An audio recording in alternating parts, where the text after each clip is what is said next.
Hello, everyone. I'm Gemma Starr, and welcome to another episode of Heart Warriors. Heart Warriors is a series I've been guided and inspired to do thanks to my energetic connection with Kata Judah. Kata Judah being a beautiful, sacred, masculine site in Central Australia, very close to Uluru, our sacred feminine site.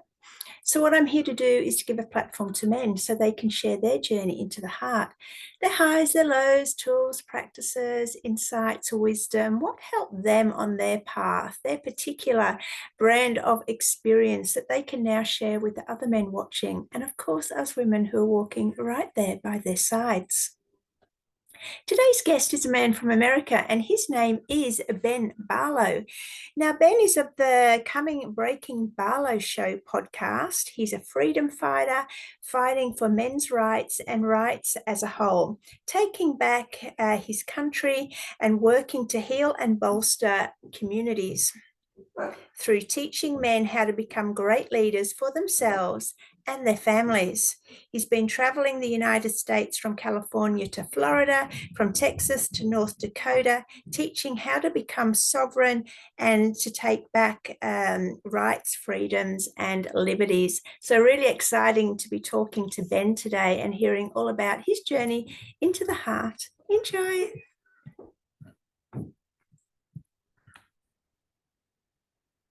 Ben Barlow, welcome to Heart Warriors. How are you? Doing fabulous. How about you? Yeah, really well. Thank you so much for asking. Glad to be here. Yeah, now whereabout in the States are you? I am in Salt Lake City, Utah. And I got the time zone wrong, so I apologize for that. West of the Midwest. Yeah, so good. Looks a bit like same red rocks, right? As our Central Australia, our Kata Judah, similar. We have some red rocks, but not a ton. Okay. We really, Utah has a mix of literally everything. It's a great place to come visit if you want to get a little bit of what the United States is about. It's got a little bit of everything. Yeah, I've never been there, so maybe one day we'll see once the political climate changes. Anyway, let's get into finding out about you, Ben. How would you describe the man you are today when inside, when you let go of all your labels? Just basically a loving, caring, powerful man. Yeah, I love that. What it comes down to. Were you always that way? For the most part, went through a couple of trainings probably about 12 years ago to find out more about just inside of me, get outside of the ego and just really find out who I am deep down inside and how I interact with my what I call my sea of humanity, all the people around me, all the people that I interconnect with and network with and all that, and how they feel about me, the way I was versus the way I am now. And there's a big difference. Yeah, it's always good to reflect, isn't it, on how far we've come, because it's usually a massive jump in frequency. Amazing. So let's go back to little Ben in his childhood. What was your major challenge growing up? Well, I came from a family. There's 7 kids. My father was absent in our lives, and I was basically brought up by my stepdad as our father figure. And he was a great man. He's the one who gave us our morals, our values, along with my mother, and a great man. But you've got 7 kids, 1 girl, 6 boys. She was the oldest, and anybody who's had boys, that's a handful. And so my mother raised alpha males. She was an alpha female, but she also knew how to raise men. And so I think that's important, especially in today, because there's not a lot of men being brought up to be actual men. You know, it's kind of anything goes and everything's open. And so I'm 54. And so in my age, I've seen a lot of things. Born in 1968, we went to the moon. We've seen technology leaps and bounds. And where we're at today, as I discuss it with my daughter, who's now 27, she's like, wow, Dad, I can't even believe things used to be that way. So it's it's a vastly different world today in 54 years. Yeah, and definitely, I mean, the same generation to grow up without computers and, sort of smart TVs and all that stuff. Definitely a different gig bringing up kids today. I want to get into a really important subject, what you said about your mum raising boys to be men and alpha male. So I really want to get into what she did to do that. How were you raised? One by your mum, and then maybe we'll get into how you were raised by your stepfather. What, were all the things that she did right? I think number one major aspect of that was respect your elders. Understand who your elders were. Look at your elders for wisdom.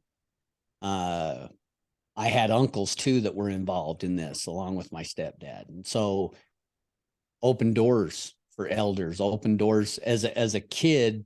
Young children, we were taught manners, basic principles. And it's amazing today because I'm in a men's group that I speak in, and I'm probably the oldest guy in the group, but there's young men 20 to 24 years old, and they don't even understand the concept of basic standard character, honor, integrity, things like that, because they weren't brought up like that. It's literally an anything goes society.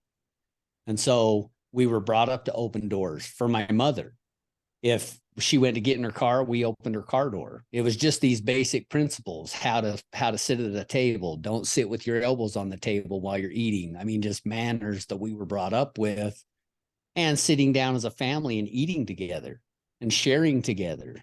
And you don't see much of that nowadays. Everybody's in a free for all. Has no time. And so they do a lot of things based on not having time. And I think that just robs us of community. Yeah, I love this conversation because I like to think I was brought up with manners, but I wasn't brought up to open doors for my elders. So, this is like going even deeper. So I really are there any other aspects of manners that, you were taught that, you see that just don't exist these days?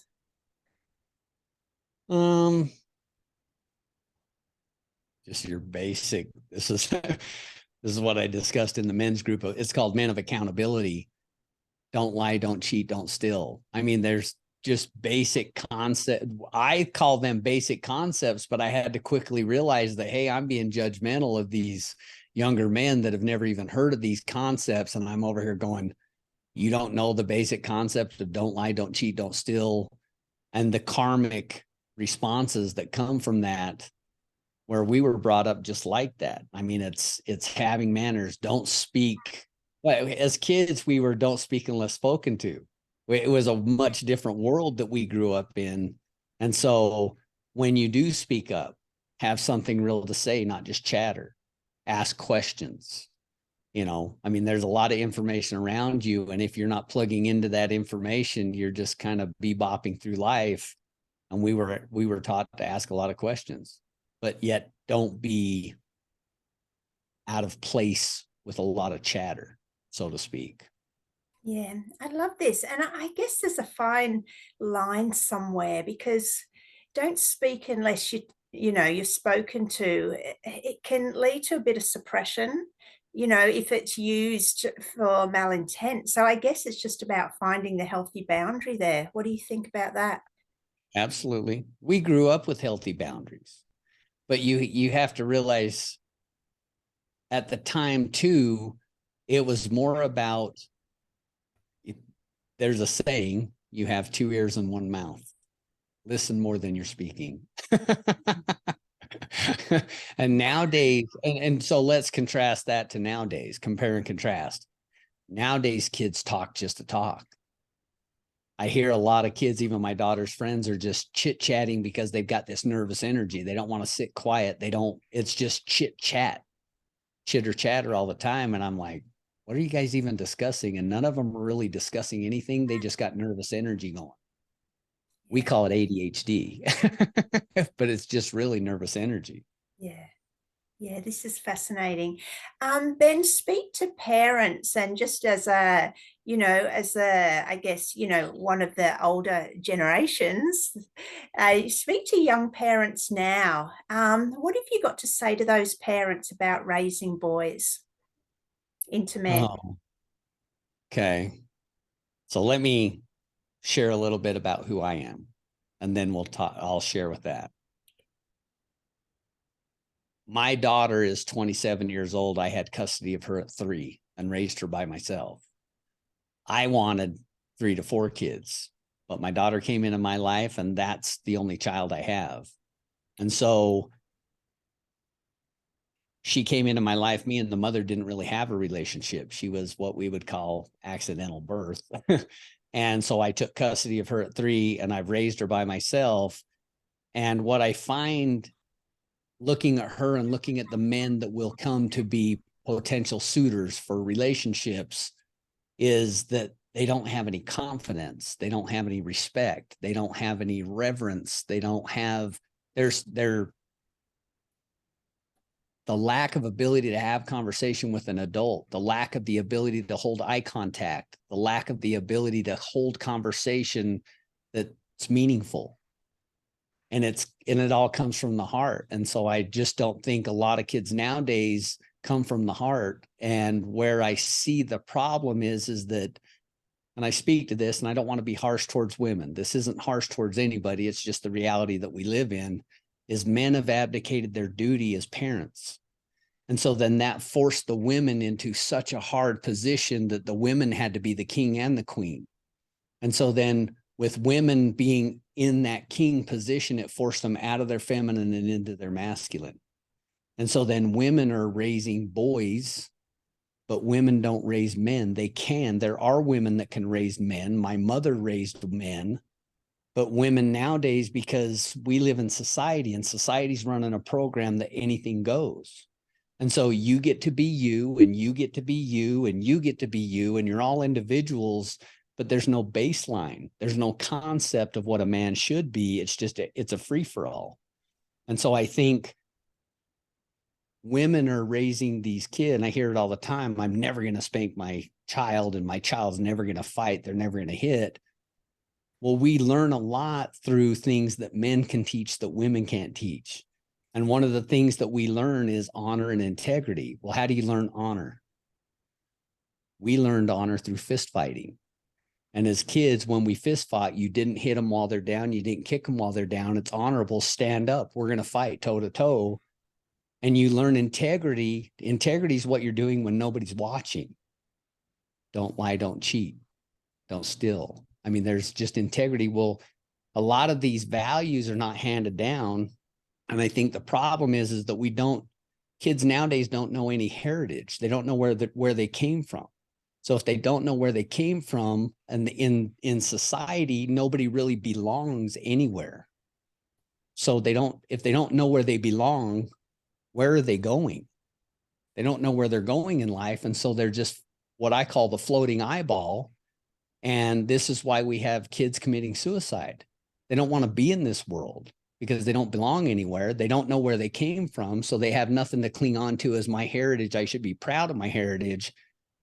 And everybody should be proud of their heritage. I don't care what color you are, what creed you are. I don't care what religion you are. You should be proud of your heritage. And so one of the things that I speak to in this men's group, as I found there's no real standards, is it made me sit down and question myself, okay, where did my standards come from? And in my standards, I had to really question myself. I'm being judgmental of all these guys because they've got no standards. Well, standards get handed down through tradition and your heritage. And standards where you live in Australia will be completely different than standards where I live in America. And so we've been a warring nation. Well, we are at war always. We always have been at war. And so then we grow up in this fight all the time. But yet you've got to also put some constraints on that and teach people how to live together and how to love each other. And I think a lot of that's missing nowadays, and it's literally just a free for all. So as I'm talking to these men and I'm having this talk about standards, I sat down for 2 weeks before I gave my presentation.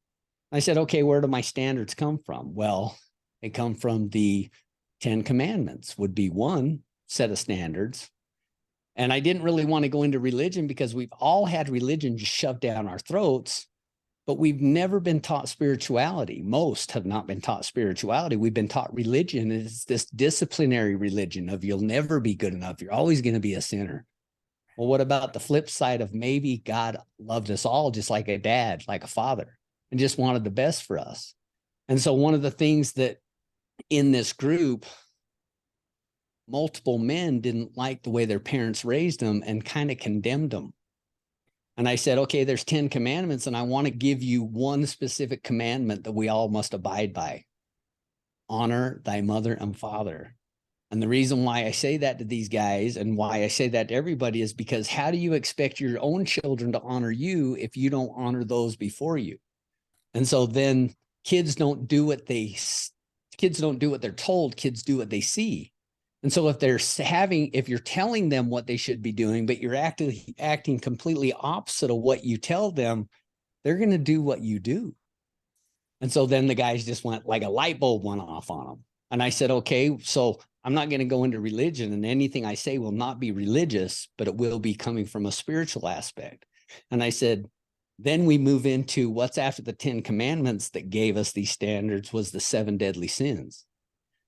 And so in this research, I sat down and I read the 7 deadly sins. Well, I read to him each one of the 7 deadly sins. And I said, then it tells you where you can find this in the Bible, how it relates. And I said, but as you read the 7 deadly sins, it also gives you the antidote to the deadly sin. So lust.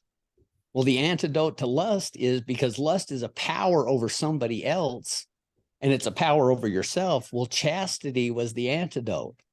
And of all the 7 deadly sins, if you read them, the antidote always came back to one common theme: service to community or service to others was the antidote to the 7 deadly sins. And I was like, that is so powerful, because how are we actually happy?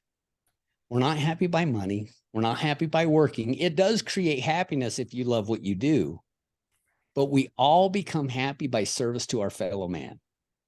And I say fellow man because man means mankind. It doesn't say gender. It has nothing to do with anything. Man means man, woman, child. And so when we take all these roles out of it, we take all these labels out of it, service to others is the best thing that we can do for each other.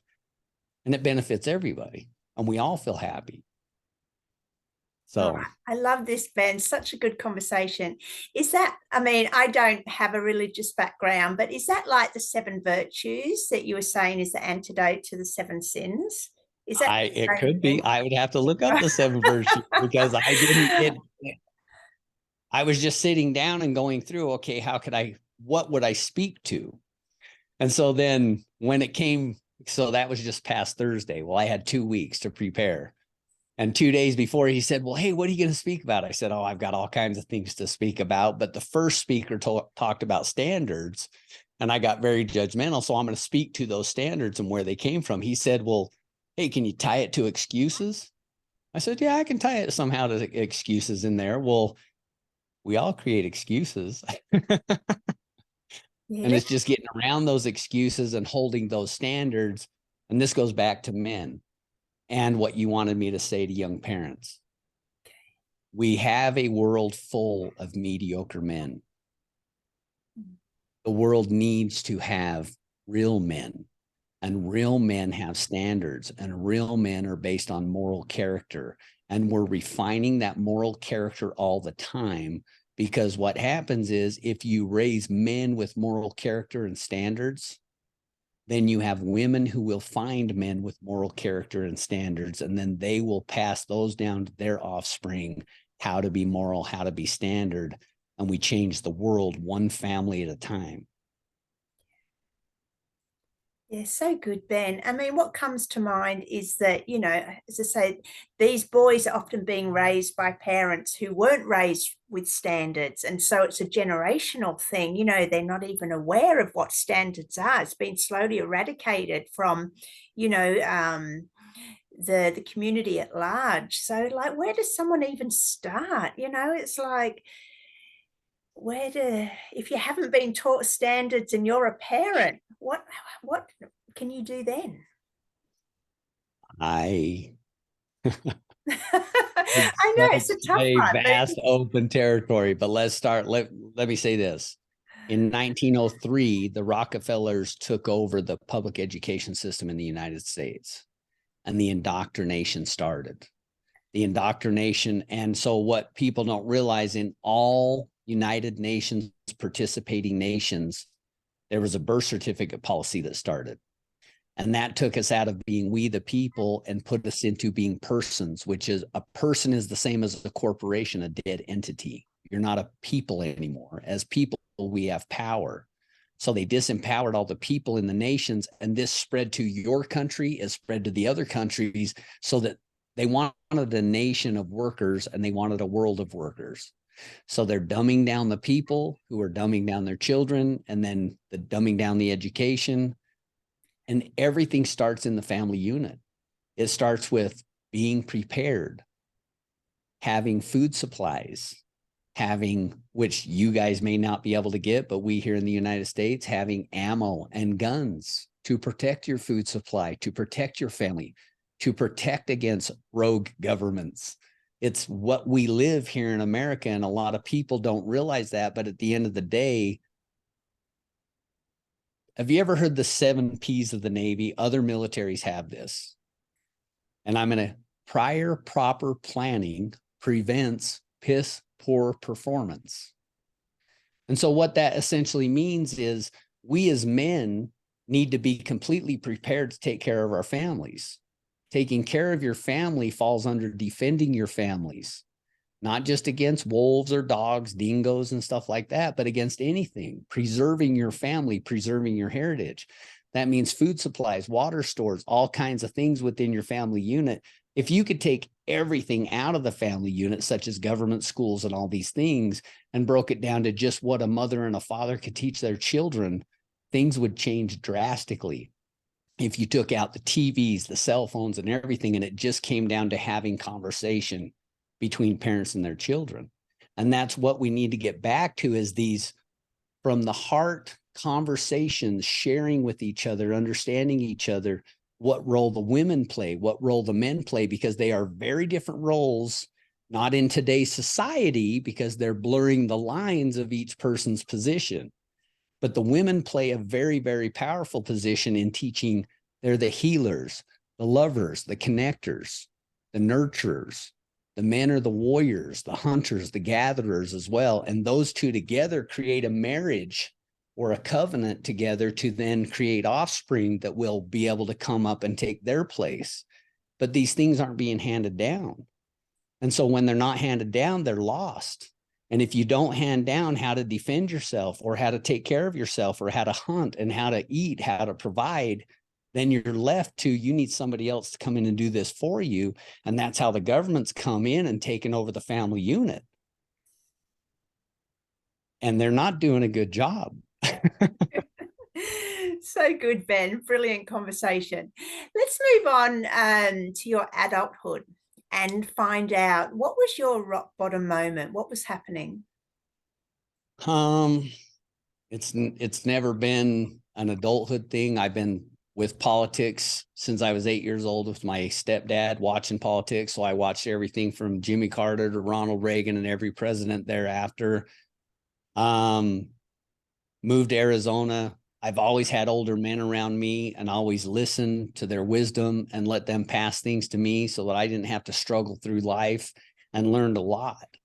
And so one of the bottom lines for me was when I moved back to Utah 20 years ago, because I had custody of my daughter. There's no programs for men in government. A lot of people don't understand this. A single father has it, I would say, 10,000 times harder than a single mother does, because there's no programs for men. There's no support for men. I always made just too much money to get any assistance, but not enough money to survive. And so there was a period of time where I was going through a training on a new job, And all I could afford was top ramen, breakfast, lunch, and dinner. And that's what me and my daughter ate, was top ramen, breakfast, lunch, and dinner. And when I had enough money to buy proteins and stuff like that, she got the protein. I didn't. I made sure she was taken care of. And so here I am dropping her off at daycare at 6:30 in the morning, and they close at 6 o'clock. I'm picking her up at 6:30, 6:45, 7 o'clock, sometimes 7:15. And then you had to pay $1 a minute in cash for being late. And that was every single day. And my bottom line, one of the bottom lines that I came up to was, okay, somebody else is raising my daughter. Somebody else is giving her their morals, their thoughts of character, all these things, because I'm picking her up at that time, rushing her home to get her fed, get her bathed, and get her in bed by 8 o'clock. And so that just did not sit well with me. The image that kept on coming up in my mind is, here at 13 years old, she's going to probably be addicted to drugs and selling her body or something, as a worst case scenario, but that's a very real possibility. And so I said, I got to change. And so I set some things up. I moved up to Utah. I became a half owner in a painting company, which I upgraded to my general contracting business. And I've been doing that ever since. But another bottom line for me was, when I did move up here, because I've been involved in paying attention to politics for so long, me and a bunch of friends would get together every Friday, and we would discuss things in the world. And there was 3 liberals out of this group, about 15, 20 guys.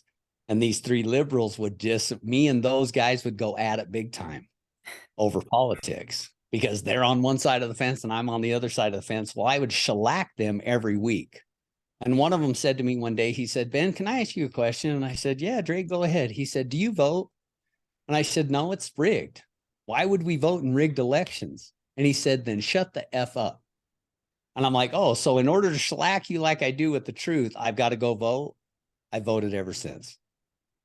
That was a bottom line for me, because it was just, okay, in order to have this honest discussion with you about what's going on in our country, because it's about our freedom, everything else doesn't matter. If we're not free, we're slaves. And so that was a bottom line to me, is that I want us all to be free. And ever since then, I've still been involved in politics. When Facebook came out, I've been in Facebook jail 460 days on 2 different accounts over the last 2 years. And at the end of the day, I'm not going to lay down. I want us all to be free. So I don't call myself a Republican anymore. I'm conservative. Do I have liberal leaning positions? Absolutely. But I look at all of our politics, whether it's in your country, our country, all these other countries, what we have is 2 sides acting like they're for one side or the other, but they're all running the ball down the same direction in the field, wanting to run it in the end zone themselves so they can take credit for it. And we're the ones who are paying the price. So that was the bottom line for me, is I'm going to start fighting. I've been to protests. Protests don't work. I started doing seminars. Ben Barlow presents Your Rights, Your Life. So teaching people, because I think another one of the biggest travesties that's ever happened is, don't discuss religion and don't discuss politics, because they're divisive. Well, what are the 2 things that control our very lives every single day? Religion and politics. But if we don't discuss them, we can't all meet in the center, because it's divide, divide, divide. Well, the media discusses politics all the time, right? So that makes sense. I discuss it all the time. Yeah. I Okay. blow people's minds with what I educate them on. Yeah, so good. All right. So what does freedom mean to Ben Barlow? The freedom to be and do and have whatever I want, as long as I'm not harming anybody else or violating their rights, freedoms, and liberties in what I want. Okay. All right. Talk to men about freedom. Like, give this, expand on this, because I know you've given, maybe without getting into all the paperwork and stuff. Let's just talk broadly about freedom. Give men an inspirational kickstart into fighting for their rights. I think your freedom starts with your home, and your freedom starts with your family, and your ability to educate your children the way you think they need to be educated, and the way that your family wants to live. And right now, we just aren't free. I don't care what continent you're on. I think we in the United States are less free than anyone. Your freedom of your information should be protected. Your government should know nothing about you, and you should know everything about your government, and it's just flip-flopped. They know everything about us. We know nothing about them. But freedom is the ability to have your family, travel with your family, vacations, spending quality time together, not being locked down to a job so that you can't live because you got to make money. That's not freedom. Having free time to spend with those you love, that's freedom. And if you're locked down to a low-paying job, you can't have freedom. See, here in America, we were never supposed to be employees. We were the nation of entrepreneurs. All the people came from other countries to here. That's where the world's best craftsmen came to the United States. Stonemasons from Italy. There's woodworkers from other countries that came here, and they brought their ability because they wanted to earn and be free of taxation and all kinds of other stuff. And this was the promised land. Well, now it's looked at, it used to be the shining beacon on the hill, and it still is. When I speak to foreigners, that Mexico and other countries, they're like, United States is the place I want to be, and it's the only place I want to be.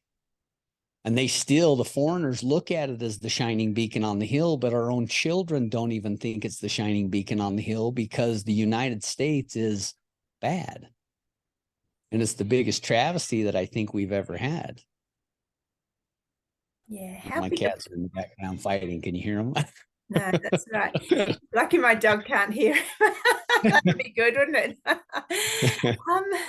What part has the entertainment industry played in this sort of image of America being, you know, what do they call it?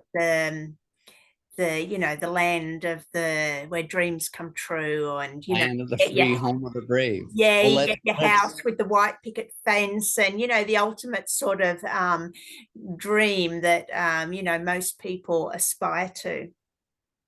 well, I think if we look back at what the Westerns really laid out what America was and how powerful the man was. But if we go back and we take a look, and I'll go through Hollywood and some other things. Men were, let's take the greatest generation, the war heroes that we look up to nowadays that helped keep this country safe, so to speak. The greatest generation was very powerful, which would be my grandfather's father. Those were very powerful men, strong-willed men. They were very principled.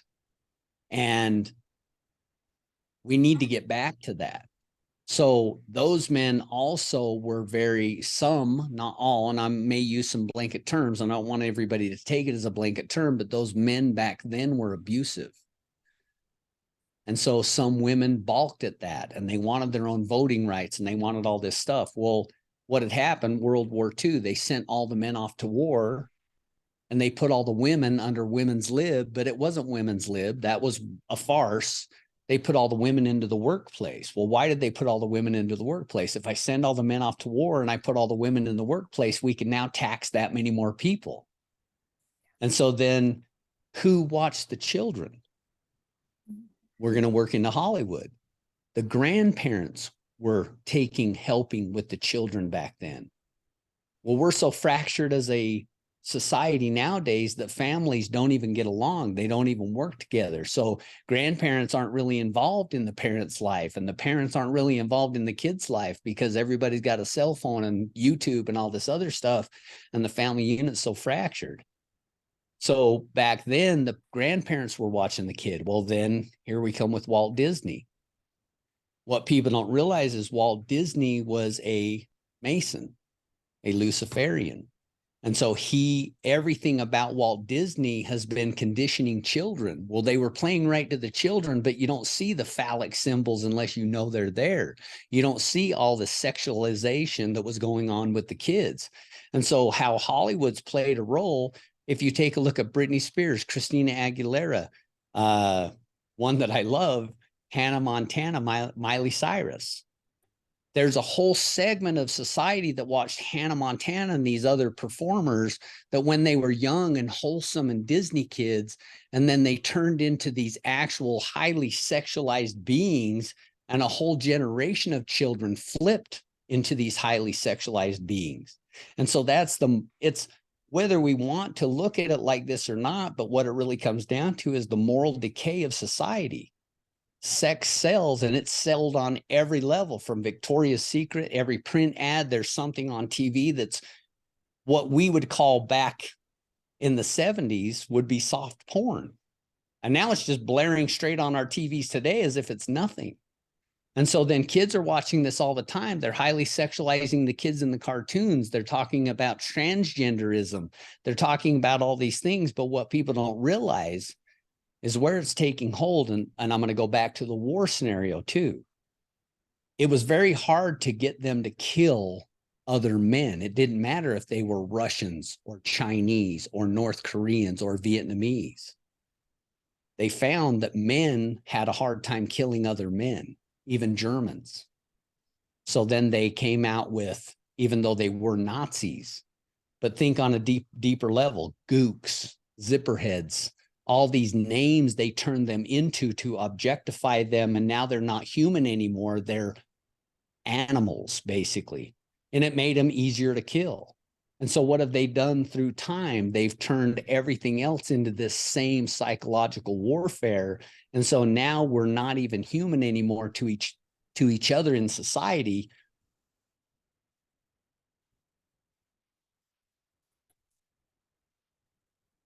There, Ben? And so we're not even human to each other. We're just somebody else that's over there. Now I'm going to go into this big push for transgenderism. People don't realize why they're pushing this transgender movement because they're so oblivious to spirituality. They're so oblivious to other things that are going on. They're so oblivious to that there is a dark side to the world. And we are in a fight between good and evil right now. And people don't even realize it's happening. But what is transpiring is they are taking everyone from being people. People means you are a being, you are a spirit, you are a soul.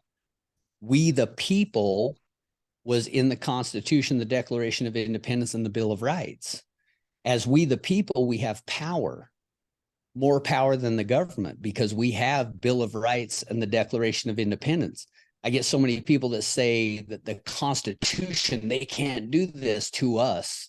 Well, the Constitution doesn't apply to people. It's the restraining factor against the governments. So and the reason why I bring this up is because the United States Constitution is what now allowed everyone else to create a constitution to preserve their rights within their country, right? So we led the way. We're the only ones that have fought our government and won. But what people don't realize is that when the king got his butt handed to him, he left his soldiers here as governmental services. So who runs Washington, D.C.? Britain.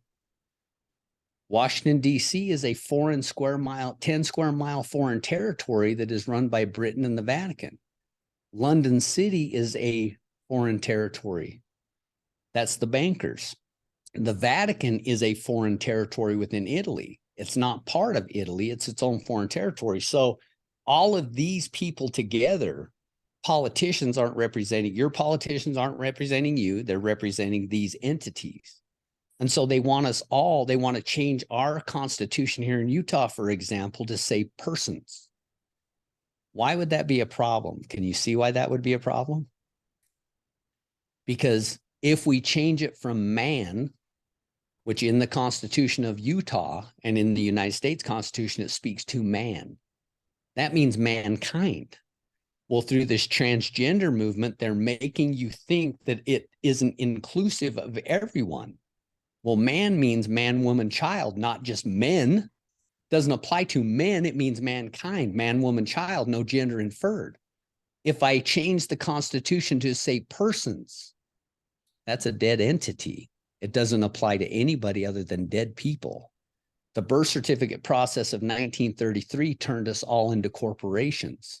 And this right now affects your country, my country, and every single country out there. If we want to be free, we are in a fight with the Bar Association. The American Bar Association is just a franchise of the Bar Association, which is the British accredited registry that runs all the legal systems in the world. Well, if we are corporations, we got changed from we the people through the birth certificate process into mini corporations or persons. So now instead of law being applied to us, legal, which applies to corporations, is now applied to us. Under our founding fathers promised us a republic under common law. Common law would be if there is no victim, there is no crime. Common law applies to man, mankind, man, woman, child. And so then what people don't realize too, because not only we're not free of our minds, we're not free in our minds and in our thoughts, because the dictionaries say one thing, but our legal system runs by a completely different set of meanings. And so I don't know if you guys know this. You guys don't have African Australians, do you? Now you say it. No, do we? I don't know. I don't know. If we have, I never noticed it. Don't notice things like that. But in America, we have African Americans. Yeah, you do. Yeah. You don't have African British. You have British. Yeah. You don't have African English or African Welsh or African Irish, but here in America. So yeah, let's go to how all this ties together. We are in a judicial system, doesn't matter which country it is, that every participating United Nations nation has now taken us away from lawful, which applies to mankind, and stuck us in legal, that applies to corporations. So law stands for, it's an acronym, land, air, and water. Land is common law, which is property, equity, and rights. Air is canon law, which has to do with trust. You know what a trust indenture is, or if you put your property in trust? Do you guys do that? You have to do that over there. We do it here too. So I haven't, but yeah. Okay, so people that have money put all of their effects on all their property in trust. That way they don't own it. Nobody can sue them for what they have because the trust owns it. And so then the next one is water, stands for Admiralty Maritime Law, which is where we're all trapped into. And Admiralty Maritime Law has to do with contracts and commerce. So what they did is they turned us into corporations, so contracts and commerce applies to us, which contracts and commerce, Admiralty Maritime Law, is corporations. So if you understand common law, if there is no victim, there is no crime, but we're all held accountable for everything we do as a crime nowadays. And it just isn't true, because they turned us into persons rather than being we the people. So in order for here in the United States, in order for us to take our country back, we have to change our status from citizen, which is a indentured servant essentially, back to sovereign. So if anybody's been following anything that's going on here in the United States, there's this sovereign citizen. Oh my God, the news is playing out that all these sovereign citizens, and they don't think they have to follow the law and this, that, and the other. You can't be a sovereign and be a citizen at the same time, because a citizen is a municipal servant. That's what our founding fathers came from Britain. They didn't want to be citizens of Britain anymore. They wanted to be free on the land. Well, in order to be free on the land, you would then be sovereign. So they fought for their independence and they became sovereign. So everybody in the United States is born sovereign, and through the birth certificate process, they're turned into a citizen, because you don't own your children. The state owns your children. That birth certificate was a title. And so you turned over, and I'm sure it's the same way where you're at. If you look at your children's birth certificate, look at how you signed it. What was the little box that you signed in? You probably signed it as the informant, not as the mother. And then beneath your signature was the doctor's signature. But what people don't realize is doctor is a blanket term that we use for people that practice medicine, but they're not doctors. They're either physicians or they're specialists. The only one that's a doctor is the one that delivers the babies. And that's because he's a doc tender. It's all Admiralty Maritime Law. When you went to the hospital and birthed your children, you didn't BIRTH your child.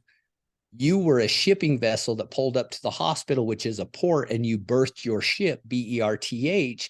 You dropped off and delivered your cargo, which then the dock tender received the cargo, and then underneath the dock tender signature or the doctor's signature is a registrar who certified the cargo was received, and then we were put on the stock market as bonds, and now we're being bought and sold, traded every single day. Every United Nations nation is participating in this. That's what backs your country's money. That's what backs the fiat currency, is birth certificates and the bonds, not oil, not gold. So in order for us to become free, that's what we need to do. We need to take back ownership of our children. We need to become free ourselves, change our status back to sovereigns, because the Queen is a sovereign. The Queen of England, Queen of Britain, she's sovereign. She's dead. Well, but the Prince Charles is sovereign. Yeah. They call them sovereign. But here in the United States, it's a negative connotation.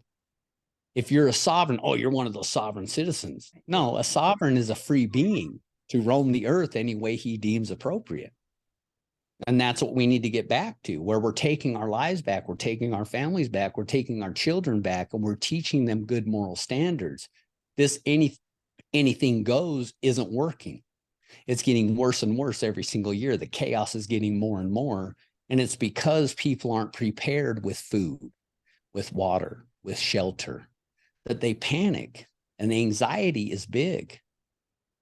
Today, people are afraid. They're running on a fear campaign that's being waged against them, and they don't even realize that it's being waged against them, because we're getting this constant stimulation from TV. You go to the gas pumps, it's playing commercials to you. You go to the gym, there's 12 big screen TVs playing commercials and all this garbage, and it's just overstimulation, and none of it is benefiting any of us. It's actually beating us down, telling us buy, buy, buy, be a consumer. Yeah, and so our children are growing up. The other day I was in Walgreens to get a prescription, and this guy walks in behind me, and he's got this probably 5-year-old kid. Well, the kid's kind of running all over the place, and he says, hey, come over here, and gets him over there. 3 different times this goes on, and then the guy finally takes his phone and hands it to the kid. Mm-hmm. Well, what most people don't realize, that stimulation is like crack cocaine to a kid. And you just sit them down in front of this indoctrination piece, that's all that they're getting. That's all that's happening to them, is indoctrination's going on. So they play even SpongeBob SquarePants. The indoctrination's big. They're talking about sexualized things that kids that age should not even be seeing. There's books in their schools that they shouldn't even be seeing this information, because kids probably up to the age of 8, 9, 10, they may play doctor because they see what mommy and daddy do, but at the end of the day, they shouldn't be getting gay, transsexual, all these other things that they're just getting fed on a daily basis. And this is all okay. It's not okay. And part of being free, let me speak to that too. If you want to be transgender, I live in the United States of America, and guess what? You get to be anything you want to be as an adult. You have that right. You have that power. And that's your right and your power. If you want to be a chicken, you want to be a goat, you want to be a duck, a rat, whatever you want to be, you can be that too, as long as it doesn't infringe on my rights to be who I want to be. Where we have the issue with the transgender and the gay and all these other things is not their right to be it. It's what they're infringing upon our right by shoving it down our children's throat at every single corner, every angle, every bend. And that's where everybody's bucking the system. But then the indoctrination through the TV is coming up saying, oh, everybody matters. We all know everybody matters. But my little kids don't get to be slammed with all this stuff. And then they're brought up thinking about these things that they normally wouldn't even think about until they get older. So are we really free when this stuff's being crammed down our kids' throat? No, we're living in a life of fear that, hey, my kids aren't getting what I think they need to get. And how we combat that is pull them out of the public education system. Here in the United States, you should be homeschooling your kids. We live in modern technology and we haven't even brought our kids home to educate them from home. Because as they go to school, what's the reason why you went to school? To socially interact, learn how to properly socially interact. They're not learning anything. The schools are just institutions that are pre-prison, teaching them how to be factory workers. Go get in line to go to lunch, go get in line to go to class, go get in line to go home. And that's how it started out, was factory workers. Well, it's just working into now schools are just institutionalized. Don't question anything. You just do it as we tell you to do. Well, that is pre-prison. That your dog. And so that's what, if we don't take our kids back, we don't have a chance of the future. And I grew up a Boy Scout. I don't know if you guys had something similar to Boy Scouts where you're at. Yeah, we have, or at least we had Boy Scouts and Girl Guides. Yeah. You used to, right? You probably don't have them anymore, do you? Yeah, I don't think we do. Yeah. Because it started out as Boy Scouts of America, and then it went to the world. And how Boy Scouts was formed was to teach young men how to be men and how to get skills, tying knot skills, doing all these different merit badges to learn these skills. And they just watered it down to nothing. And then the pedophiles infiltrated every single thing that was holy. And for people that don't realize, pedophilia is, it's almost like if the world was a dry rag, pedophilia is the water that just dampened the rag. It's everywhere. And it's rampant. And so they're conditioning our children to be okay with this. They're conditioning us to be okay right now with sex with minors is not a big deal. The United Nations is trying to make it legal to have sex with minors. Well, I guess so many people in the United States, the United Nations is a good thing. Okay, well, how can the United Nations be a good thing when their own soldiers are raping and pillaging women and girls and all kinds of stuff in these war-torn countries? They're supposed to be the protectors. So what men need to be is men need to be the shining beacon on the hill. I don't care if they're in Australia, if they're in any one of the African nations, if we're in America, because we all need to band together as one people. Not Americans, not Australians, not any of these other nations. We need to be men and women need to be women, because we need to empower the women. And the way to empower women is put them in a position to where they don't have to operate in a mechanism of fear.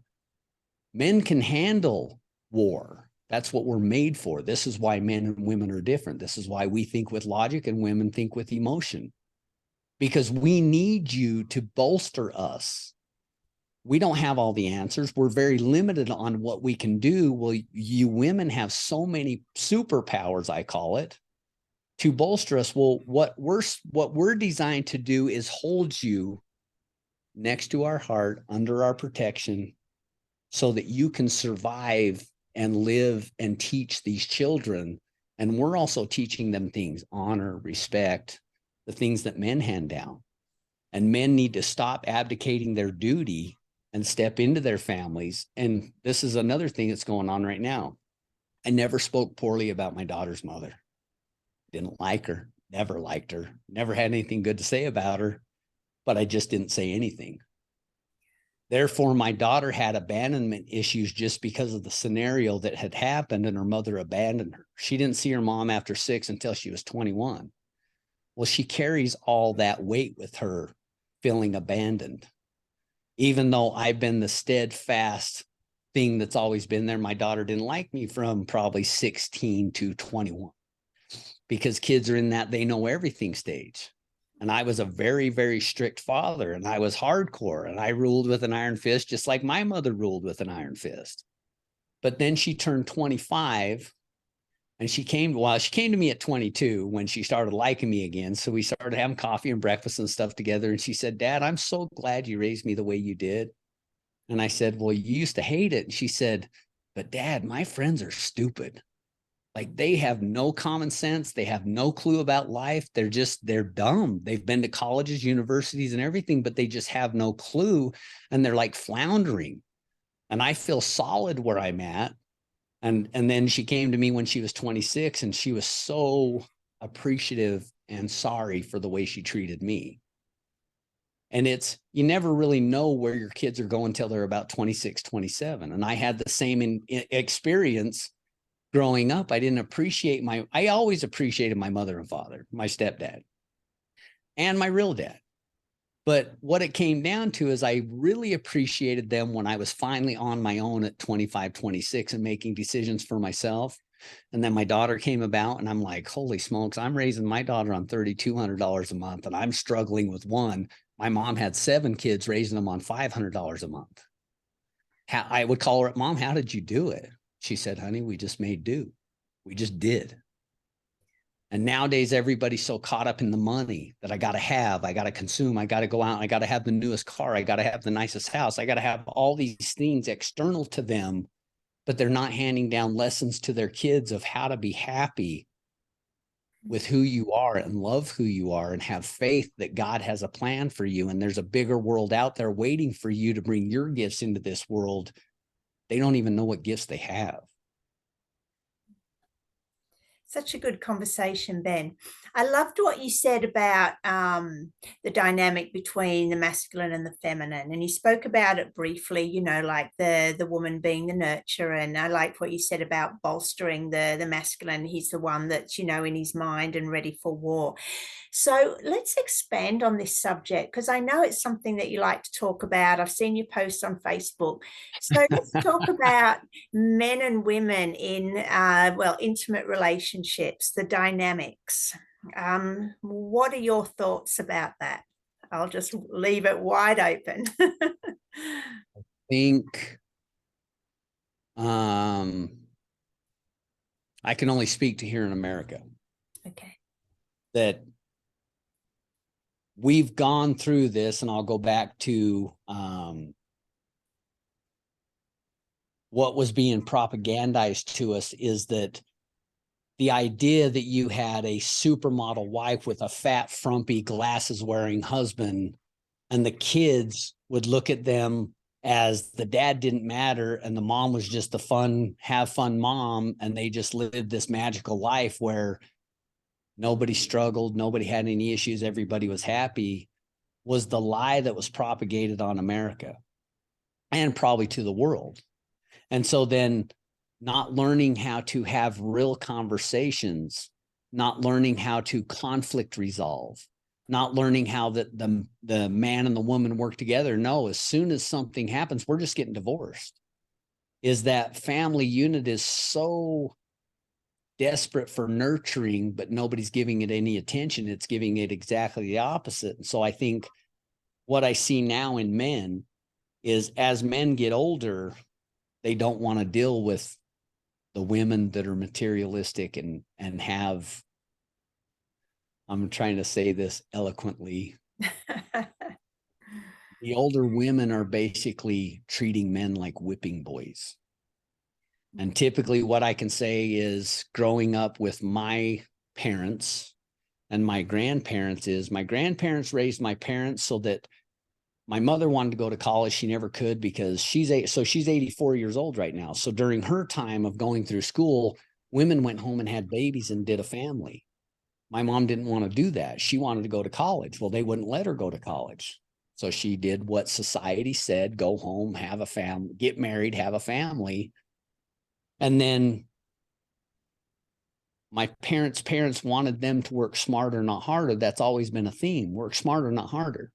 So then our parents brought us up that, hey, I was at the precipice at 54 years old that you don't have to go to college or university, but you would be better off if you did, if you got a higher education, get a better paying job, go retire with a company that you've worked with for 40 years. That lie didn't work out. So I didn't go to college. I worked my butt off. I opened my ears. I listened. I was behind the 8 ball and I got a lot of education. My friends that did go, the ones that did go to university, their parents had money. And then the other friends of mine went into the military. I never went into either one. I was just like, I didn't want anybody telling me what to do coming from my family. I was done. I wanted to be free and go live on my own as an adult. I didn't want to be told what to do anymore. So then I brought my daughter up and I just told her, I said, look, you have to go to college because college is the golden ticket to allow you to get into a company so that you can make more money. And so she did go to college, but then she started realizing all the things that I already knew was they were just indoctrinating people. But honey, you got to have that degree so you can get in the company. And so I wanted her to work smarter, not harder. Well, we didn't teach our kids work ethic. And so then without work ethic, and I'm not getting off track, I'm going to bring it right back around. We're not handing down these things that kids need to know. And then behind the doors, we as the adults are fighting and marriages are ending and we don't fight in front of the kids. So they think that everything's fine until everything falls apart. And then they're like, wait a minute, my whole life's upside down and I'm ruined because you guys can't work it out. Well, you got to work it out. And so then women are now single moms and the dads are pissed and not giving the attention. They're being weekend warrior dads. Disneyland dads is what I like to call them. And they're not supporting the mother. And so the mother's trying very hard. And so the mother's trying to pass down all the things that she knows to give these kids, doing the best she can, but she's not teaching them how to be men. And if there's no men out there and boys aren't growing up into honorable men, they're mistreating the women, the future girls that are going to be women. Does that make sense? And so it's just this constant chaotic spirit until nobody's left. And so men have to honor their wives, their ex-wives, the mothers of their children. They need to hold them in a higher level of respect. And these men that are my age, what I've experienced is most of them had mothers like mine that wanted to be in the workspace, that were divorced, that had to go out and work, had to work their ass off. And so they were typically type A moms that were browbeating these men as boys. And so these men grow up into grown boys, but they don't know how to be men. And so then they meet women. And the biggest complaint that I have from women that are my age or anywhere from 40 to 60 is there's no more men out there, Ben. Where do I find a good man? And the thing is that I tell them is I say, you run into good men all the time. You just have so many hoops for them to jump through that any man that is worth his own weight, his own salt, knows his worth, is going to give you about 3 hoops to jump through. And then he's going to just cut you loose because he doesn't want to be a hoop jumper. He's not a circus dog. And you're not giving him the benefit that he's actually an honest, honorable man, and you're not treating him with honor and respect. So how can he treat you with honor and respect? These mothers that are single and dating like this, their children are watching their interaction with men. Kids don't do what they're told, they do what they see. And so this is playing over and over and over again. It's getting worse and worse and worse. And it's going to take us men standing up, being honorable, being in integrity, and not allowing these women to treat us the way we do, because it's not about sex, even though we've been hypersexualized as a nation and as a world. We need to come back to where it's community and connection and loving. And I want you to benefit. I don't just need to benefit from you. I want to help you benefit. I want to help your kids. Yeah, great insights, Ben. Thank you. This, I love what you had to say. And a lot of women watch this. So I often do, ask this question because women are wanting to do the best we can as well. But sometimes we're not aware through our programming conditioning ways we might be unintentionally disrespecting men. Or, there's a lot of conversation about emasculation and stuff like that. So do you want to get into this and talk to women about, ways that we are maybe not stepping up to the plate and giving men the honor and respect that they deserve? I think it's how we speak to each other. And I'll give you an example. I've got a new girlfriend that I've been dating. We've been dating for a few months. And there's something that I had to take care of that I said, she had sent me a text message about this list of things that she wanted us to get accomplished. And there was one thing on my list that I texted back to her and I said, look, because women are typically list people. They have a checkoff program, right? Most women have a checkoff. They got a list and they're going to hit the list and they're going to check off the list. Not And me. so she said to me in this text message, well, we've got to do this and this and this and this. And I said, okay, that's fine. But the number one thing on my list for this next week is this one thing. And nothing's even on my list until I accomplish that. I'm not even going to give it any attention. Well, that was last week, Thursday. Here I am Monday. She comes downstairs and I didn't, because I'm a little deaf. All I heard her say was, get that thing done. That wasn't exactly what she said, but I said, hey, I don't need you checking off my list for me. It's the one thing on my list today. I will get that done, but I don't need you coming down and telling me to get that done because I've already got my own list. Does that make sense? And so there's an ongoing joke about when you ask a man to do something, just give him 6 months. We are as society, we are in a state of inaction. Most men will get it done when they get around to it. And women have to understand there's so much being said without saying anything at all. The most is said without saying anything. If that wasn't his priority and he didn't get it done, that was your priority, not his. Did you ask him what his priority was? Did you have a conversation about how important it was to you? And did he have the conversation with you that it wasn't on his priority list? Does that make sense? So here, women are here, or men are here, and women are here. We're on these different wavelengths of what we think is important, where we're not meeting here and we're not embracing each other here. And so that's where I think the relationship needs to come back to understanding and having real conversations, not just pacifying.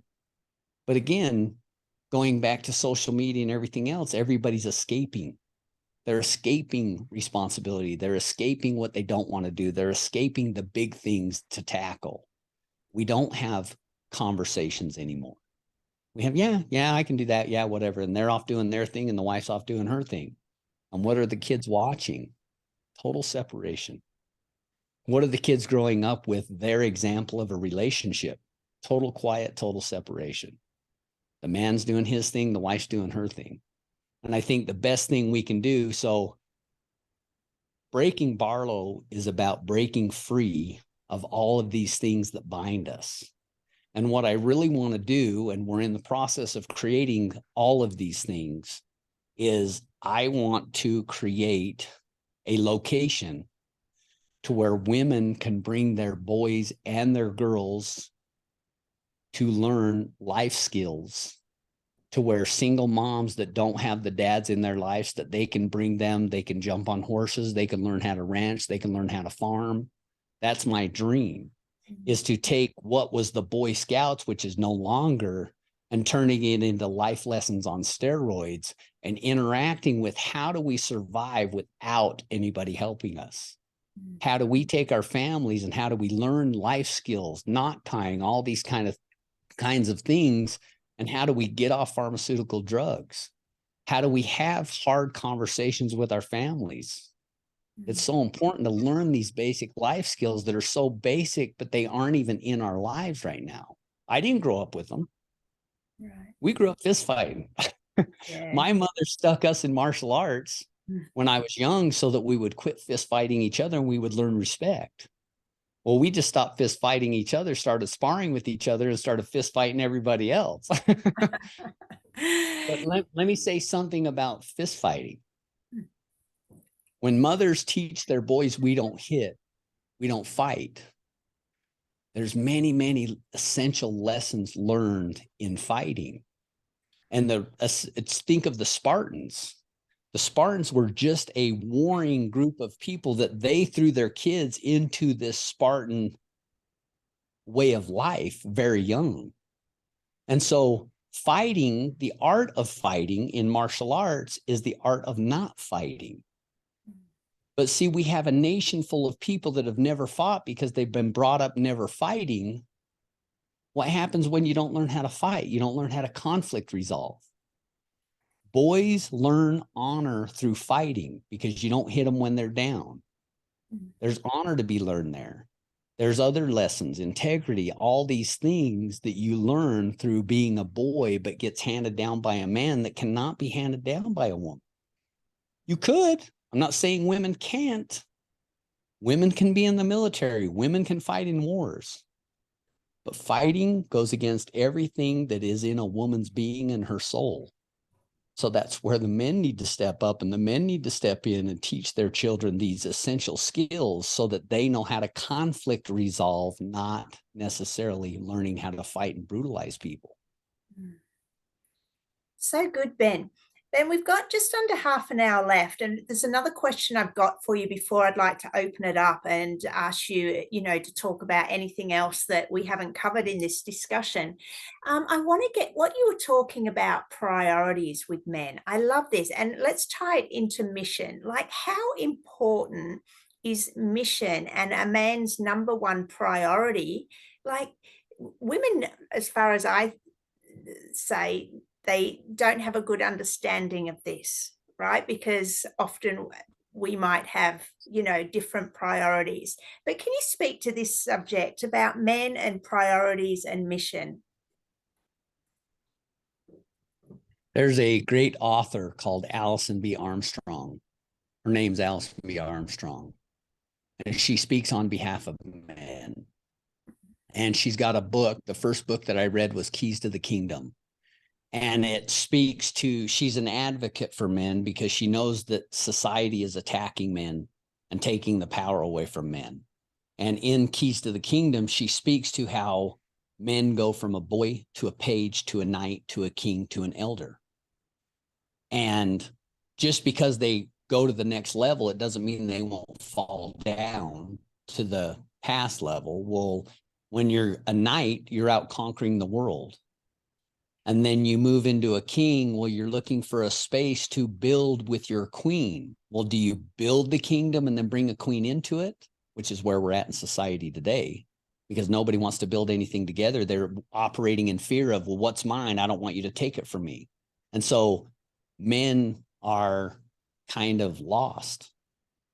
They haven't been brought up to be men, number one. They haven't been brought up with these basic standards and these morals and knowing that God loves them and there's an outlook on life. And what men end up doing is just trying to please women to get sex. And when your life is just pleasing women to get sex, you now become a tool. And women use tools well. Nothing against women, because they've been indoctrinated to act a certain way as well. What do they do with men? They manipulate men through sex, through the way they look. And so what we need to do is men need to quit chasing women for the sex, and they just need to be honorable men, because it goes to anybody who started studying Kundalini or anything like that.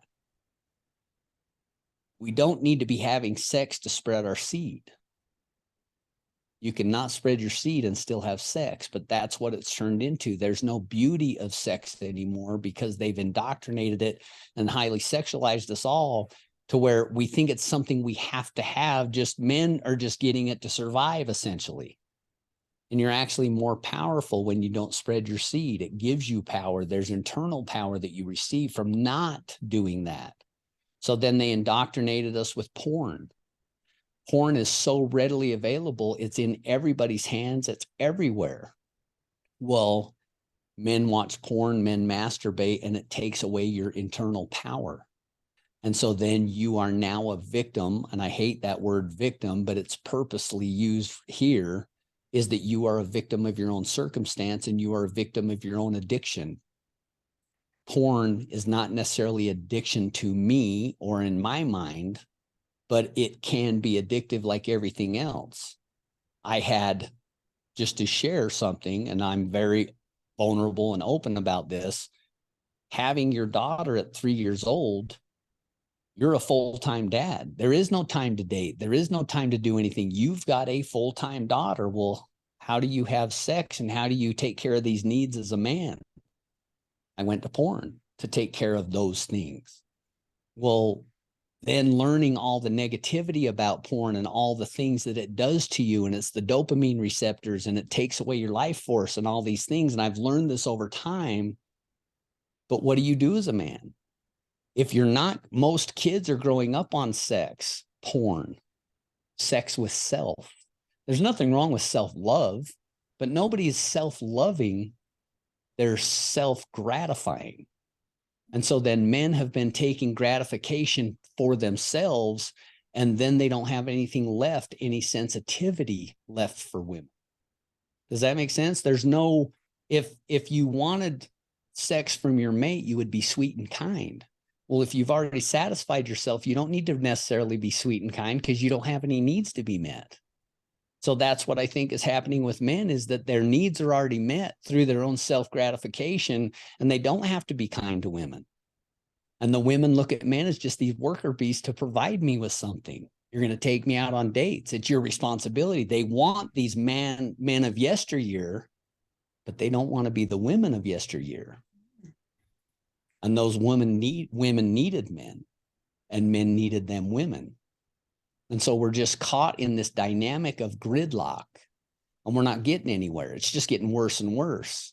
But as we all come together, Gemma, you and me, others in this, whether it's the Truther movement, the Sovereign movement, any of these groups that are coming together and start figuring out these truths of what's really happening in society, that we need to get out of society, because society is what's dictating life on TV, but that's not real. We need to get out of society and get back to community where we actually love each other. We looked at each other as men and women and children. And that doesn't matter what your gender is. It doesn't matter what you think, because you're free to be you and I'm free to be me. But everybody's running around with their feelings hurt. And if your feelings are hurt, how can you be nice? How can you be kind? Yeah, hurt people, right? Yeah. Yeah, Ben, okay. So I don't mind if you go over. This is such a brilliant conversation. I'm so very grateful for it. But I want to open it up to what would you like to bring into this conversation now around men, masculinity, the healing journey, without getting too political, just like, what would you like to say that we haven't discussed? By the way, before I forget, I loved how you said that back in the old days, women needed men and men needed women. And Yeah. that's sort of been, looked at, I guess, as something bad now. But it's time to come back to that, and come in unity together and harmonize and balance what qualities I've got as a woman and you've got as a man, to bring them to pull together to build kingdoms and Yes. communities. So I loved that piece. Thank you.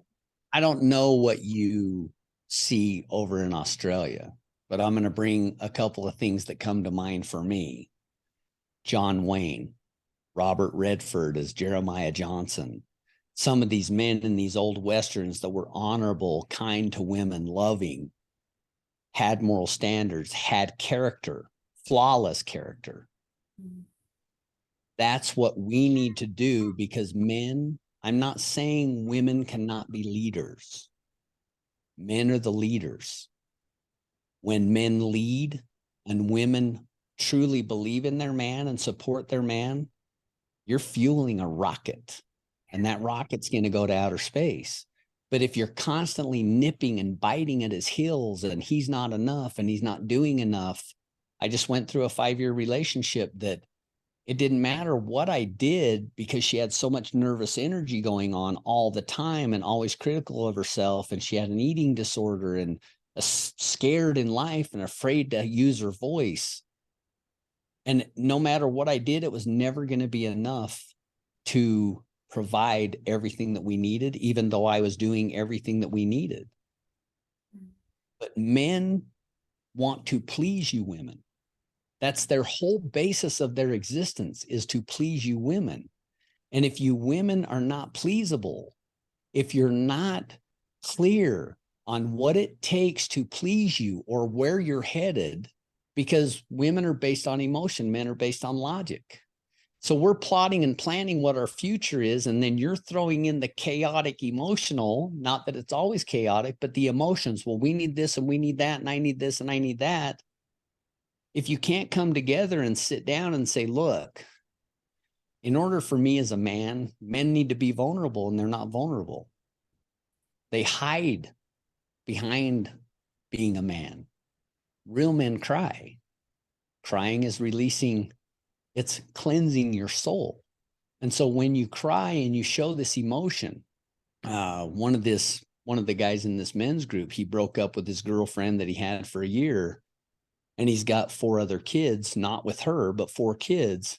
And I said, I challenge you to go back to your kids and ask them how this has affected them.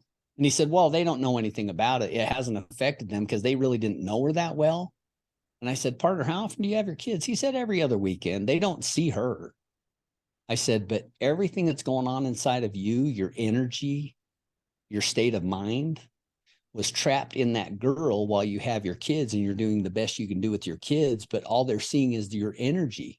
And for the most part, speaking from my own experience, you are probably quiet, not speaking very much, in deep thought. Well, those kids could be taking that as you're mad. And really all that's going on is you're hurting. Well, how are they going to process thought and emotion if you're not teaching them how to process thought and emotion? And that's so important for men to step up into these positions. Women cannot do it all.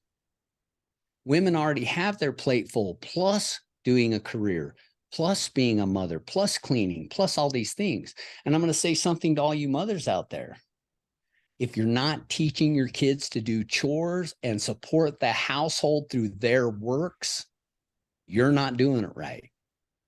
Your kids need to learn how to clean. Your kids need to learn how to contribute to the family unit. It's not just your job. When I went to orientation day with my daughter when she went into this Newmont University here in Salt Lake City, the number one problem that they stated, and I'm sitting there with my daughter and her boyfriend, and they said, parents, the number one problem we have in this school. Now, keep in mind, when you're going into a university, you're 18 years old or older. Hygiene. These kids don't know how to shower. You've helicoptered over them so much that they don't know how to do laundry. You've done it all for them. So when we get them, they're not prepared for life. But the oxymoron to that conversation was they allowed these kids to go to class in their pajamas. I looked over at my daughter and she looked at me because she knew what I was going to say. You ever don't take a shower or a bath, and you ever show up to class in your pajamas, I will come jerk you out of those pajamas. And she's like, Dad, I would never do that. I'm like, I'm just making it clear. Wow. Because they're not preparing them. Number one, this is what we have to realize. Hollywood or the TV, social media, all this stuff, it's been a constant indoctrination of something that's not real. What's on TV is not real. None of these movie stars look like that in real life. They've got makeup. They've got all this stuff. They don't look, Kim Kardashian doesn't look that way in real life. But they're growing up that they have to look like this. All these women are growing older thinking I have to be a Victoria's Secret model.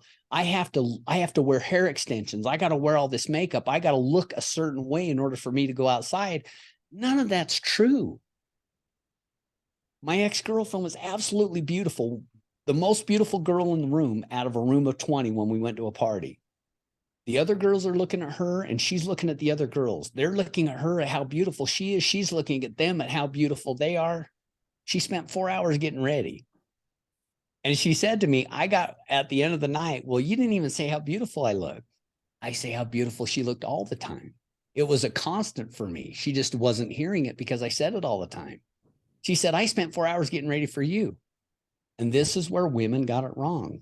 You didn't spend 4 hours getting ready for me. You spent 4 hours to compete against all these other girls. And all the other girls are looking at how beautiful she is, and she's looking at how beautiful they are. And they're all looking at how they don't measure up rather than looking at the beautiful gifts that they all bring to the table. Men are doing the same thing. Men are just mediocre men. They're not upright competing against other males like me because they won't say anything because they're mediocre men. They're passive aggressive. Alpha males or real men are not passive aggressive. They're aggressive. They're protectors. They're sentinels. They're watching the crowd, seeing if anybody gets out of line that they're going to go put them in check. Most men are looking at somebody that gets out of line. They'll pull out their phone and video it rather than step in and say, hey, that's not right. Yes, I'm that man social that'll media. step in. Sorry, Yes, social media has also got a huge part to play in this. I'm not on absolutely. Instagram, but I know the culture and TikTok, and you know, Yes, with this sort of illusion that men and women look a certain way. And I mean, we've got filters and all sorts of things that can be used, and you know, tragic. it The is. dating scene. So the new girlfriend uses a little filter and she's like, I'm like, don't put any filters on that because it takes out my wrinkles. I'm proud of my wrinkles. It took a lot to get these wrinkles, Yeah. but I look vastly younger than most men that are my age. I'm 54. I get told all the time, you don't look like you're 54. And the people that are my age that I grew up with look like they're 65 because they didn't take care of themselves. They didn't take care of their bodies. They didn't take care of their health. And so while we're competing, do you recognize that this world, everyone is competing against the other rather than working in collaboration with each other? Mm. We're competing. And there's no need to, one of these, because I grew up competing. I was in a family of 6 boys. You're always competing for attention. I was a middle child too. And I didn't recognize that being a middle child really affected me until I went out on a mountain bike ride with older men. And one of the guys said to me, you know, we're talking and we shuck and jive, we throw stuff back and forth at each other. And one of the older guys says, Ben, you were a middle child, weren't you? And I said, how did you know? He said, I can tell. I said, well, how can you tell? He said, because you're competing with everybody here. I'm like, wow, that was insightful. Yeah. Holy smokes, I never even knew I was competing with them. And it just being able to share these things with each other and be open. So I've got a lot of alpha males around me. My friends are all alpha males. We would all fight, even at my age, 54 years old. I'd fight at the drop of a hat if I needed to. They are all the same way. Other men cower from us. They don't like us because of the fact that they are scared when they're around me and us as a group because they're intimidated. And what I realize is we need more men like John Wayne. We need more men like Robert Redford, this Jeremiah Johnson. If I got to feed my family, I'm not opposed to going up and killing something in that mountain and bringing it back down and skinning it and setting it up so that my family has food. Most men don't even know how to do any of that. And so when we're running out of toilet paper, I don't know if you guys saw that or if you guys had the same We had thing. it. Yeah. We had it here. How does everybody run out of toilet paper? Well, I'm 54. We didn't have diapers. Diapers was a big deal too. They're running out of diapers. I'm like, use cloth. What? What? Use cloth? Yeah, they had cloth diapers where you had to clean them and wash them in your washer and dryer. That's the benefit that we had growing up in our generation. There was always a workaround. Yeah. I had a big bag of lawn and garden bag full of t-shirts. Was I worried about toilet paper? I still had 2 cases of toilet paper out there, but I didn't go out and buy 50 cases of toilet paper because I'm just like, but think of what that fear drives: lack, scarcity. And then the problem with scarcity is that before you can get yours, I need to get mine. Because if you get yours, I don't have mine. There's no collaboration. And that's what we have to get back to, is this collaboration that, hey, brother, I'm going to help you get yours. And once you get yours, we're going to go get mine. And then once we get mine, we're going to go get theirs. And we're going to keep building this community and doing these things and teaching these kids. When I was giving this talk, one of the guys told his kids, get in here and listen to this. Listen to this. So they came in and they sat down. They were silent the whole time. It was 45 minutes. I think they came in about the halfway mark. And I said to him, as I said, look, I used to go elk hunting when I was a kid with my family, and all the men got together. We didn't leave our women at home. They got together too, and all the women got together and cooked, and they did all the things up at the cabin or the campground or wherever we were at. The women were included. And the men went and played cards, and they swore and they drank and they did all these things that men do. And the boys got to go with them to see them interact. And they got to hear the swear words. They never got to say the swear words when they were around the women, because that's what the women did. You don't say that. You don't talk like that, right? Everybody has their superpower. But the boys were learning how to be men by being around men being men. And when you remove the man, you have boys learning how to be women, because women are talking about makeup and clothing and hair products and all these things that boys don't give two shits about.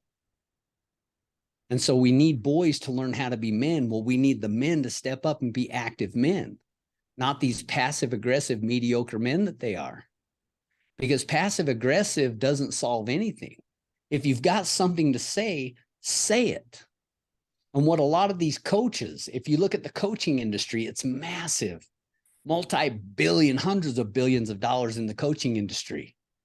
The number one thing that they're talking about is you don't need permission from anybody. Just do it, basically. Make a plan, tackle the plan. But we're at such a state of inaction on all parts. We're at state of inaction on being a father, on being a mother, or being the best mother we can while we're juggling a work life. And everything has a consequence. The home life suffers when you put too much into the work life. My life has always suffered because I had a business of my own. If I wasn't there doing the business, nobody else was growing the business and doing the business. So my home life suffered. My daughter suffered. And I see it now. But I'm trying to teach her and educate her. But this is the one thing that I found that I'm just learning now. Being an alpha male, what kind of daughter do you think I brought up? An alpha female. So how is she treating the men in her life? She's treating them like I treated her. She's telling them what to do, how they're going to live their life, how they're going to save their money.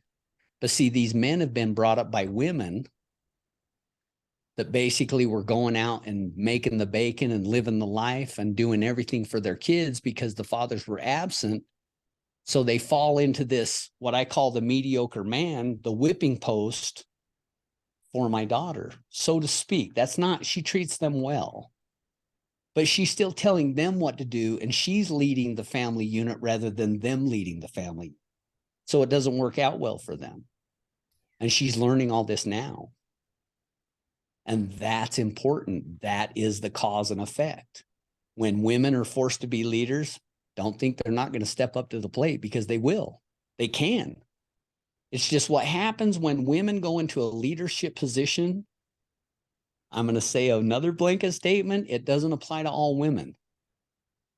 Women shouldn't have to handle absolute power, because I watched it with my own mother that was an alpha female. Every 3 months, she would have a mental break, not a mental breakdown, a pressure relief breakdown. She's doing it all on her own, but she doesn't want to do it all on her own. And out of all these women from 40 to 60 that I hear from, they're tired of doing it by themselves. They just want a man to step up. Well, where do I find this man? Well, you have to. Now think about this. Where do I find this man? And then a man comes into their life, because I've been through this many times. I'm an alpha male, so I come into their lives. They don't have any standards for their children, for their boys. Their daughters are running amok over them because they're half checked in, half checked out with their own children. The boys don't have any respect, and you disrespect my woman in front of me. That's not going to bode well for anybody, because a nuclear bomb's going to drop and everybody's getting leveled. But I've had to learn how to taper that off too, is that we have an opportunity to lead, and men need to step up and lead. But women need to give them the grace of error, because they give their boys full carte blanche to make any error they want, and they don't hold them accountable, but they will be on the heels of the men, biting. You did this wrong. You did that wrong. You did this wrong. And the guy's over here saying, are you freaking kidding me? You don't even have standards for your kids, but I'm on a regulated list of what I have to do and have to achieve, and you don't give me any grace. And it's tough on men. So is it any wonder why they don't step up? Because they're getting slapped when they stepped up. They're getting slapped down. Right. So just my 2 cents. Not that it blankets for everybody. I hear you. Well put. Thank you. And it's good, for women to have these insights. And I really appreciate your honesty and, putting that forward. It's time to wrap up now, Ben. So there's a couple of things that I've absolutely loved this conversation. You bring it strong and hard, and like say it as it is. And I always appreciate that. So one, let people know where they can find you. Let us know about your upcoming podcast that you're going to start. And then after that, I'll ask you to deliver a final message for men, please. You can find me. I've got a TikTok channel that I started up when I was touring the United States and giving these seminars on Your Right, Your Life. And that's at breaking_Barlow on TikTok. And it just speaks to the Admiralty Maritime Law and the other things. You can find me on Instagram at breaking_Barlow. You can find me on Facebook, Ben Barlow. I've got breakingbarlow.com. And part of learning how to become sovereign is putting all your stuff into trust. And we do what's called a foreign express trust it's the oldest living trust known to man, where you own nothing, but you control everything. That's how you protect yourself from this judicial system, I don't care what country you're in, the judicial system is against you. So that's at breaking_Barlow. There's a couple links in there. There's a trust link. There's a PMA link. There's a CRM package for companies that need to manage their customers. There's also a slot where you can register in the website. We don't sell your information. All that is you're going to register in the website so that when we launch the podcast in 2 more weeks, it's going to send you an alert as to where you can find the podcast and other things that we have coming up. We are actively building a community. And it's going to be a community that I want to thrive, and I want to move. I'm starting here in Utah. We're going to go state to state with it. We're going to have gun range, mountain bike tracks, dirt bike tracks, horses, cattle, farming, all these things to learn so that single moms can bring their kids and participate with them too. And it's a safe space. And I don't like that word or that phrase, but it's a safe place for your kids to become educated of the world. We're going to teach them how to be everything they need to be, life lessons, all kinds of things to be leaders, because men need to be leaders. And the only way to get men to be leaders is teach them how to lead and teach them how to lead their kids. And so that's going to be coming up online too. We've got all kinds of merchandise that's getting ready to come out, guns, knives, all kinds of things, flags, land patent books, how to get a land patent on your property so you own it instead of the government owning your property. We've got that too. I think the most important thing for us to be left with is this. At the end of the day, if we don't have community and we don't have a belief and a spiritual connection to God, we have nothing. And so turn off your TV, turn off society, and step back into your community and love each other. And let's build this one home at a time, one county at a time, one state at a time, one country at a time. And let's all come together.